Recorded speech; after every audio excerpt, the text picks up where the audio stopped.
Yo, what's up mga kapatid? Welcome ulit sa ating panibagong video reaction, review, commentary, opinion, criticism at kung ano-ano pa. Ngayon, balik tayo sa usapang West Philippine Sea mga kapatid. No? Baka kasi may mga pro-China na umuusbong ngayon dahil nga sa matinding bangayan ngayon sa politika mga kapatid. Nakakalimutan na nila yung mga pro-China, mga kapatid, no? Sa isang interview dito sa ating panonoorin mula sa 1PH.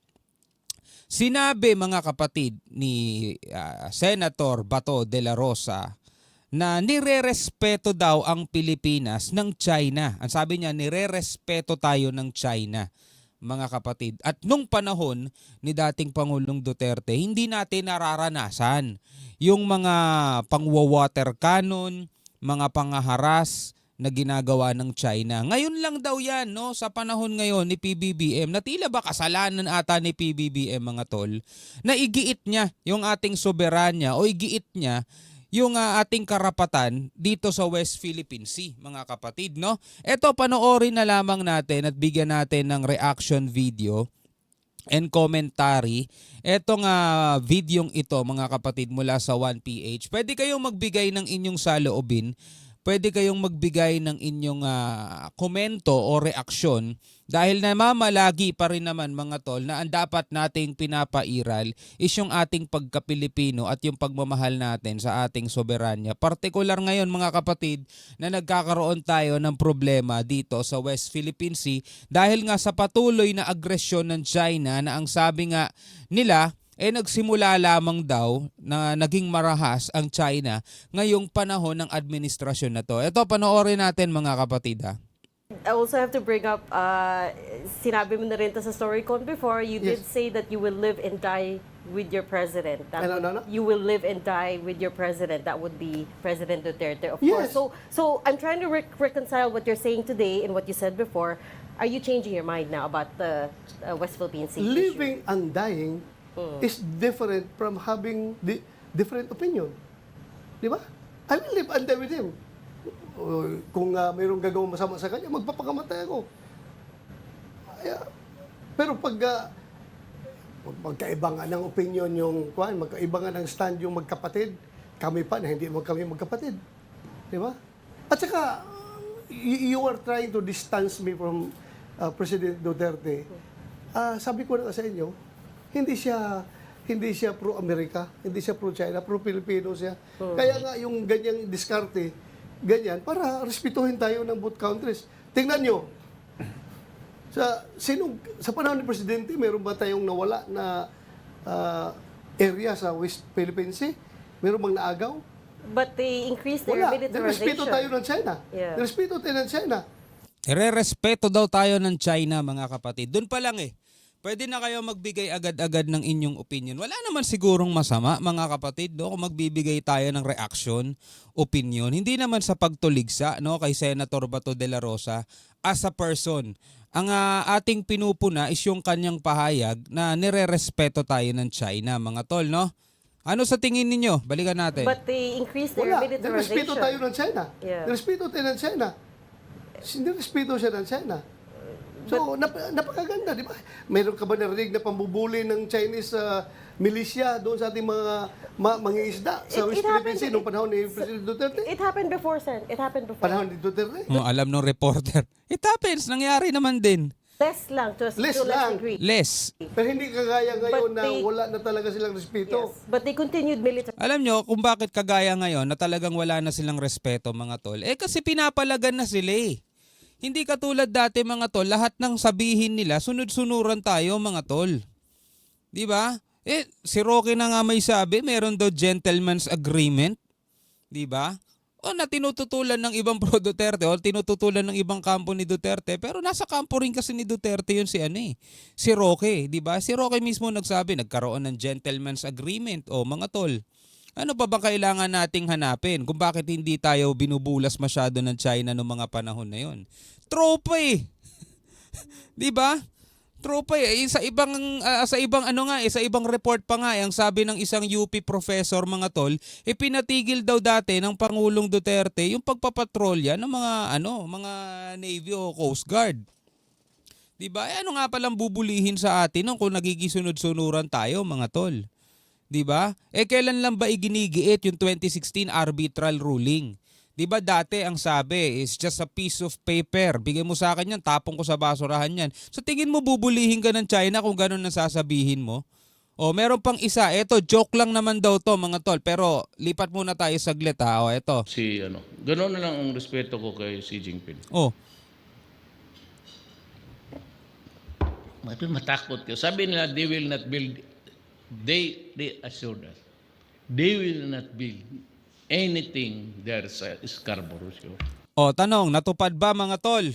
They will not build anything sa Scarborough Shoal, mga tol. Wala pa sila binibuild ngayon, mga tol. Pero sa ibang bahagi ng West Philippine Sea, mga kapatid, ilang beses na nating nakita sa camera. Ilang beses na nating nakita mga naglalakihang artificial island nila na minilitarize na nila, mga tol. Naglagay na sila doon ng mga missile nila, naglagay na sila ng mga radar, ang lalaki ng mga gusali doon, mga tol. Meron ng mga palipara ng eroplano, ng mga jet fighter nila doon na nakadaong yung kanilang mga malalaking barko. 'Di ba? Maniwala kayo kasi yan ang commitment sa akin ng China. And galing kay si Xi Jinping mismo nagsabi. And he's a man of honor. Wow, man of honor si Xi Jinping, mga tol. Iba yung sinasabi nila sa ginagawa nila. 'Di ba? Ilang beses na tayong nagkaroon ng pakikipag-ugnayan at pakikipagpulong sa kanila, mga tol. Sasabihin nila ganito, sasabihin nila ganyan, pero pagdating sa karagatan, anong ginagawa nila, mga tol? 'Di ba? Yung mga mangingisda natin, wag nating kakalimutan, mga tol, isa sa mga tatandaan natin, yung mga mangingisda nating nangunguha lang ng seashells doon sa may Baho de Masinloc para pang ulam lang nila, ha. Hindi para pambenta, pang ulam lang sana nila nung araw na yon, mga tol. Binaba ng mga Chinese Coast Guard tapos pilit ipinababalik yung mga seashells na yon. At ang nangyari, umuwing luhaan yung ating mga mangingisdang Pilipino na nanghuhuli ng makakain nila sa loob ng ating exclusive economic zone. Biruin mo, nasa loob ng ating soberanya, bawal tayong manghuli o manguha ng mga makakain lang natin. Isa pa sa mga hindi natin makakalimutan, mga kapatid, 'di ba meron tayong mga sundalong nasasaktan kapag gawin na water cannon tayo, binabangga mga barko natin. Yung BRP Teresa Magbanwa, yung mga sakay nun, ginutom ng China, mga tol. Umiinom na lang sila sa water ng aircon, mga tol, saka sa tubig ulan dahil ginugutom sila, naghahati-hati na lang sila sa lugaw. Tapos binangga sila. Tapos yung sundalo natin naputulan ng hinlalaki dahil sa pagbangga ng mga China Coast Guard, mga tol. 'Di ba? Bakit nila ginagawa 'yon? Kawalang respeto? O dahil ang pinaglalaban natin yung ating soberanya? Kaya nga sabi ko, why are you so sparing? Gusto ninyo, gawain na lang ninyo kaming province, Fujian, pati Philippine province of China. Di wala tayong problema. We share. Jokes daw to, mga tol, eh. Jokes daw yan. Pero pag sineryoso mo, sabi nga, di ba, jokes are half meant truth. Naku po, eto, balik tayo rito sa video niya. No? Tawa ng tawa tong saya-saya niya, oh. Balik tayo rito sa sinasabi ni Senator Bato. Rising. They continued building the islands. And then, Whatever, kasi nag-start naman Bilang whatever. Oo, continue kasi sa pag-build talaga ng island ng China. Hindi naman sila tumigil, eh. Hindi lang natin napapansin kasi hindi na rin namimidya. 'Di ba? Hindi na nakukuha na ng camera, eh. Wala namang kasamang media dati yung mga barko natin. Ngayon lang naman ine-expose natin sila kung anong nangyayari. Anong sabi ng mga Coast Guard? Patay na yung mga corals doon, matagal na. Ubus na yung mga likas na yaman doon. Naubos na ng China, mga tol. militarizing. They continued building the islands. And then, whatever, kasi nag-start naman yan before pa si President Duterte pumasok sa gobyerno. Biglang paasa ng biglang paasa ng Sisi, eh. Start pa naman yan, dati pa, eh, di ba? Panahon pa ni Pinoy, andyan na yan sila, nagsimula na yan sila. So, whatever kung anong ginagawa nila dyan, basta importante, nirespeto tayo, hindi tayo binubuli. Ating mga mangisda, hindi nila dinadrive away from doon sa West Philippines, eh. Meron tayong cabinet member from the Pinoy administration. Kaya nga mga kapatid, eto, 2012, no, nung na in full control na nila etong Scarborough Shoal, dahil nagkaroon nga doon ng standoff mga tol. Hindi rin natin makakalimutan yon. Tapos, 2013 o 2014, administrasyon ni Pinoy, hindi natin siya madidiscredit doon mga tol. Sila yung nagsampa ng kaso sa Daheg. Diba? Sila yung nagsampa ng kaso sa Permanent Court of Arbitration laban sa China. Ngayon, ang bintang ng iba, administrasyon daw ni Pinoy ang nagbenta ng West Philippine Sea o yung mga isla dyan. Pero mo ibebenta mo tapos magsasampa ka ng kaso sa Daheg. Diba? Na-expose ka lalo nun. Diba? So parang ang labo hindi tayo makapinoy mga tola. Pero kung i-analyze mo lang, ibebenta mo sa China tapos bigla ka magsasampa ng reklamo sa Daheg, di sasabihin ng China, ba't ka magsasampa ng reklamo sa Daheg? Binenta mo sa amin yan, binayaran ka namin. Diba? May expose ka pero malakas ang loob ng administrasyon niya kasi alam niyang hindi niya binenta. Kaya nga siya nagsampa ng kaso sa Daheg And 2016, July 2016 mga tol, lumabas yung hatol, nanalo ang Pilipinas. Diba? 2016 arbitral ruling. Supposedly mga tol, noong mga panahon na yun, pwede na talaga nating ipaglaban Pero anong nangyari? Anong nangyari? Sino nakaupo noong mga panahon na yun mga tol? Diba? Ayun, gusto tayong gawing probinsya ng China. Do you want to rebut? Well, sabi mo nga, yung sabi mo kasi dahil karamihan naman ng artificial islands na kasing laki na ng isang syudad ay nabuo nung panahon ni President Digong. No, kaya hindi rin pwedeng sabihin na hindi aggressive yung China during that time. Actually, Yung nabuo nung mga panahon na ni Duterte, yung mga island na kasing lalaki na daw ng syudad. Laki. Grabe, no? yung muntik mamatay yung mahigit 20. Nangyari yan during that time. So, ang sinasabi ko lang naman ay even during the time of Digong, nag-escalate yung China, especially during sa island building. Ayun, yan, agree ako dyan. Totoo naman talaga nangyayari yan, pero hindi tayo binubuli. Paano nga tayo bubulihin? Hindi nga natin sila pinapakilaman. Di ba? Paano tayo bubulihin? Hindi nga natin sila pinapakilaman. Nagbibuild sila ng island. Ano tayo mga tol? Patay mali siya. Parang walang nakikita, bulag-bulagan. Pero kung nung mga panahon na yon mga kapatid, sa tingin ninyo, nagpoprotesta ang Pilipinas, teka China, ihinto ninyo yung pagbibuild ninyo ng island. Meron kaming 2016 arbitral ruling, ihinto nyo yan. Sa tingin ninyo mga tol, anong gagawin ng China?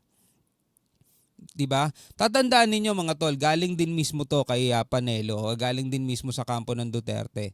Isang beses nagpaalam si dating Pangulong Duterte kay Xi Jinping na kukunin niya yung mga langis, 'di ba, dito sa West Philippine Sea para daw makatipid tayo. Nagpaalam siya 'Di ba? Anong sabi ng China? Don't do that. O wag mong gawin 'yan or we're going to have a trouble. Na-shock daw sila mga tol. 'Di ba? Na-shock daw sila. So ano nangyari? 'Di ba? Ngayon, eto. Sabing gano'n ni Senator Bato, sige, totoo 'yan. I agree with that. 'Di ba? Nangyari nung mga panahon ni dating Pangulong Duterte, nag-build ang China ng mga malalaking island na kasing lalaki ng syudad na militarized na nila. Pero ang importante, hindi tayo binubuli. Bakit nga tayo bubulihin kung hindi naman tayo nagpapadala doon ng ating Navy, ng ating Coast Guard para iprotesta yung ginagawa nila? Hinahayaan lang natin. Diba? Ang matindi nun, hinahayaan na nga natin sila, hindi na nga natin sila pinapansin, tas binubulas pa tayo. Diba? Kakaiba na yon. Pero hindi ganun ang nangyari. Hindi tayo binubuli, hindi tayo nakakarinig ng mga pambubulas kasi nga, patay mali siya tayo, hindi natin alam. O alam natin pero nagmamaang-maangan lang tayo o parang wala tayong nakikita noong mga panahon na yon. Kailan lang ba tayo nagsimula na magsalita o walang makukuha ang China ni gapulgada ng ating soberanya? Di ba ngayon lang naman yan? So anong response ng China? Siyempre papalaga nila Pilipinas. Mas lalo silang naging agresibo, mas lalo silang nagpadala ng kanilang mga barko. Yung mga barko nila mga kapatid, sobrang bastusan na, nasa 34 nautical miles na ang nilalapit sa atin. Ganun kalala. Marami tayong mga pagkakataon mga tol kung babalikan natin tong mga balitang to. Ito. Talaga napakasakit sa atin bilang Pilipino. Masakit pagmasdan na tinatamaan ng malakas na pressure ng tubig ang bandila ng Pilipinas sa pinakahuling water cannon attack ng Chinese Coast Guard sa mga barko ng Pilipinas sa Baho de Masinloc o Panatag Shoal. Hindi natin nararanasan daw dati yan. Habang nagbibuild sila ng kanilang mga island, tanong, nagpo-protesta ba ang Pilipinas? Nagpapadala ba tayo ng mga navy natin? Nagpapadala ba tayo ng mga barko natin para matyagan sila? Wala. Nabalitaan ka ba? Kailan ba natin ginagawa yan? Ngayon lang, dito. Ngayong panahon na to. 'Di ba? Ngayong panahon lang na to, natural, ang China bilang pagkilala nila sa kanilang soberanya at ganun ang kinikilala nila sa ating exclusive economic zone, eto magiging responde nila, mas malaki sila kaysa sa atin eh. 'Di ba? Bagamat ang paniniwala ng PCG, target talagang sirain ng Coast Guard ng China ang communication at navigation equipment ng Philippine vessels. Flag ba talaga ang intentionally na tina-target ng People's Republic of China? Well, we can probably say na that would be possible.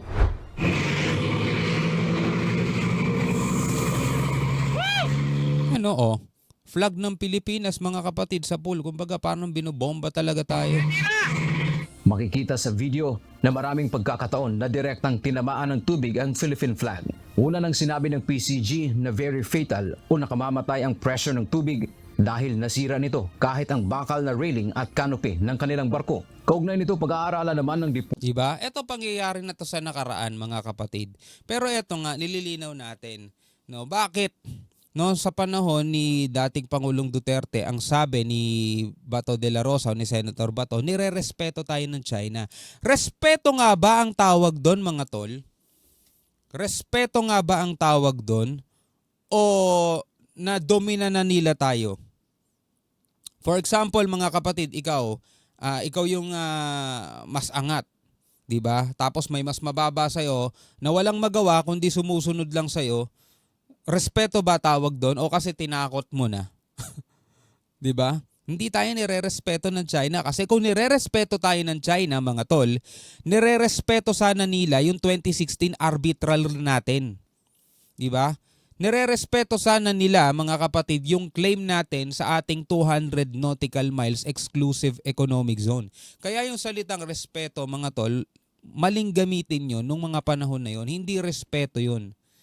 Hindi respeto tawag doon mga tol. Anyway, hanggang dito lamang mga kapatid. Pwede ka magbigay ng iyong komento, pwede ka magbigay ng iyong saloobin.